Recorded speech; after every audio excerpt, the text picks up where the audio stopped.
Bueno, buenos días a todos. Soy Silvina Odeto, una de las docentes de este curso de formulación de proyecto, y junto con Silvana Mariani estuvimos viendo, corrigiendo, haciendo sugerencias sobre cada uno de los trabajos individuales que ustedes enviaron. El primer mensaje que queremos darles es que los felicitamos por el trabajo. Realmente vemos que muchos ya tienen una idea bastante pensada acerca de cuál es el trabajo que quieren realizar y han hecho un gran trabajo. Van a ver que todos tienen algunas correcciones en lo particular de su trabajo y algunas recomendaciones en general. Después de haber repasado los casi 40 trabajos que hemos recibido en este primer módulo, hicimos una lista de sugerencias y de observaciones que nos parece que pueden ser útiles a todos, ¿sí? Algunos se van a ajustar más, otros menos, pero en general son cosas que están buenas reforzar para todo el grupo. Yo lo voy a hacer a manera de un punteo para hacer esta intervención bastante rápida, pero ustedes pueden seguir a través del foro de consultas a los docentes, podemos seguir un ida y vuelta con algunas cuestiones en particular. La primera cuestión que les queríamos resaltar es que a lo largo de todo el curso, como en este primer módulo, las guías son guías sobre algunos componentes generales que debe tener esta etapa de la elaboración del proyecto, ¿sí? A esta guía cada uno tiene que adaptarla a través del uso del sentido común, adaptarla a su contexto específico del ámbito en donde se va a desarrollar el proyecto. Por ejemplo, tenemos algunos casos que tienen que ver con el ámbito de la salud en una comunidad muy chica, y tenemos algunas propuestas que son del ámbito de la salud en un territorio más grande. Entonces, la guía, esta que nosotros presentamos, tiene que cada uno hacer una adaptación de lo que va a escribir, digamos, teniendo en cuenta esto, ¿no? O sea, cómo ese eje de la guía yo lo puedo explicar teniendo en cuenta mi contexto en el cual va a trabajar el proyecto. Entonces, ¿cómo se hace esto? La forma más fácil, o una de las formas más fáciles es, si la guía tiene, por ejemplo, cuál es el alcance del proyecto, o por ejemplo, cuál es, el caso más típico es el del diagnóstico socioproductivo, que es uno de los ítems de la guía. Podemos hacer una referencia general, que hable de cómo, cuáles son esas características a nivel de región o a nivel de país, si corresponde, y rápidamente en el siguiente párrafo hacemos una referencia local que sea específica del territorio en el cual se va a desarrollar nuestro proyecto, ¿sí? Por ejemplo, si es un proyecto que habla de promover la seguridad alimentaria en Ecuador, podemos hacer una referencia general, que es un breve párrafo sobre cómo es esa situación a nivel país, y a continuación un párrafo donde explique cómo es esa situación con respecto a la seguridad alimentaria a nivel de ese territorio, de esa localidad o de esa comunidad en la cual se va a hacer el proyecto.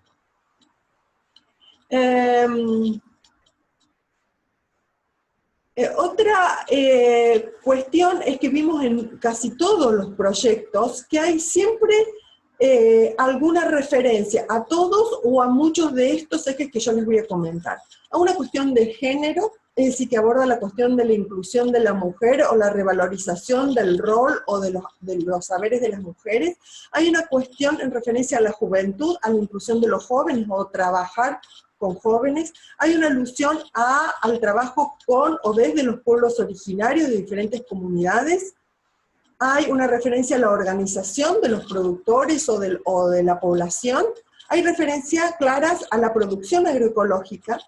También hay referencias a la utilización de redes de actores locales. Puede que algunos proyectos incluyan todos estos componentes, o algunos de ellos.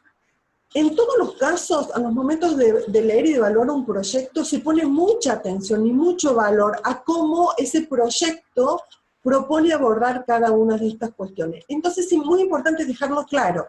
La forma más fácil metodológica de hacerlo es poner que dentro de las estrategias que desarrollará el proyecto, se va a poner especial énfasis en la cuestión de género, y un breve párrafo sobre cómo va a ser el trabajo con mujeres o desde mujeres, a la cuestión de juventud, y entonces ahí ponemos un párrafo que se refiere igual a esto, la cuestión de comunidades originarias, revalorización de los pueblos originarios, y así con cada uno de los ejes que les enumeraba recién. Se los voy a dejar escrito en el foro docente para que lo tengan en cuenta. La recomendación metodológica concreta es que lo escriban en formato de párrafos que reflejen a cada uno de estos ejes. Porque muchas veces lo que nos pasa es que lo vamos escribiendo como un relato y vamos combinando una cosa con la otra. Es bueno que en el documento queden reflejados cada uno de estos ejes bien claramente. Una recomendación del escrito para todos es, una vez que incorporen o no las sugerencias que le hicimos, saquen los subtítulos, que son los títulos de la guía, lean todo el documento de nuevo e incluyan sus propios subtítulos, ¿sí? Porque los subtítulos que nosotros ponemos, que son los ejes de la guía, no siempre son los mejores para el texto que ustedes han desarrollado. Entonces, bórrenlos, relean todo su texto ya corregido y incluyanle los subtítulos que ustedes consideren mejores para ellos. Esto es muy importante porque tenemos proyectos que claramente se ve que el enfoque o la perspectiva disciplinar. Entonces, una de las cosas más importantes que tiene un proyecto es que tiene que poder ser leído y entendido por alguien que no conoce nada del tema.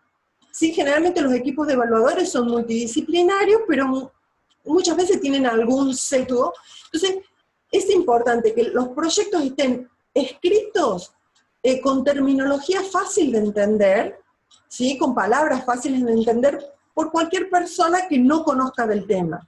Entonces, si nosotros somos médicos o abogados o cientistas sociales o ingenieros agrónomos, tengamos en cuenta que a veces usamos términos o formas de construir la frase que no la entiende cualquier persona. Entonces hay que tratar de escribir lo más coloquial y simple posible con términos que puedan ser entendibles por cualquiera.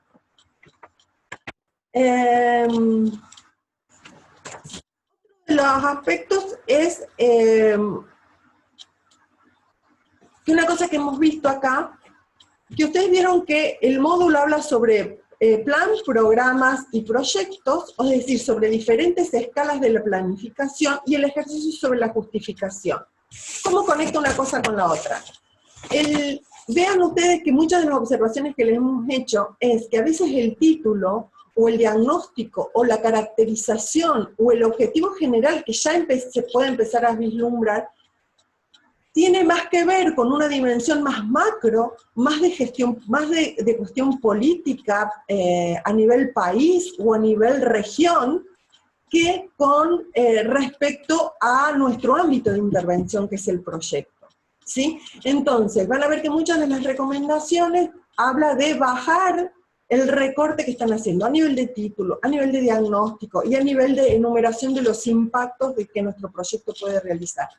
Acuérdense que el proyecto es el escalón más operativo de un ejercicio de planificación, por lo tanto ustedes todo lo que pongan en materia de lo que vamos a realizar y lo que vamos a lograr, tiene que poder realizarse y lograrse dentro de los términos del proyecto, que suelen ser 3 años, con los recursos acotados del proyecto y en ese territorio.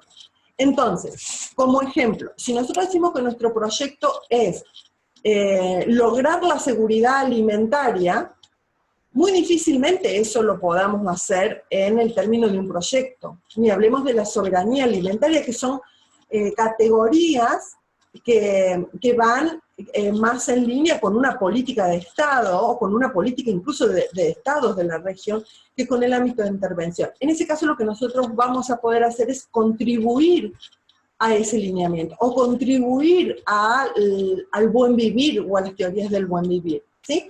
Cada vez que nosotros escribamos, pensemos metodológicamente en esto, en el recorte. Tienen que ser cosas que nosotros podamos lograr y realizar en el marco del proyecto y en nuestro territorio, que sí contribuyan a, ¿sí? Esa frase, contribuya a, la pueden usar para darle ese marco más político, epistemológico, de visión del mundo, ¿sí? Y para ir terminando, hay una recomendación que nos parece interesante, es que vemos mucho la utilización de, han subido los precios de los alimentos, la población ha perdido el placer por determinadas prácticas. Esto o no lo ponemos o tenemos que hacer referencias locales. Es decir, como por ejemplo, en la comunidad tal, por la situación actual de efectos de la pandemia y demás, se ve que los alimentos han subido en una proporción tal, ¿sí? Hay que hacer referencias concretas para pasar de lo que sería un comentario a pasar a ser una fundamentación de un proyecto. Bien, esperamos que estas cosas les sirvan. Les repito que quedamos a disposición en el foro de docentes. La última recomendación, bien metodológica, recuerden que trabajamos siempre sobre el mismo documento. No le cambien el nombre al documento, ¿sí? Sigan usando siempre el mismo documento, y lo van a ver a ustedes ahora disponible ya en el módulo 2. A ese mismo lo pueden bajar, hacerle todas las modificaciones y demás. Y en el módulo 3, que ya tiene una tarea, va a haber que volver a reenviarlo, ¿sí? Espero que les sirva, nos encontramos en el foro de docentes.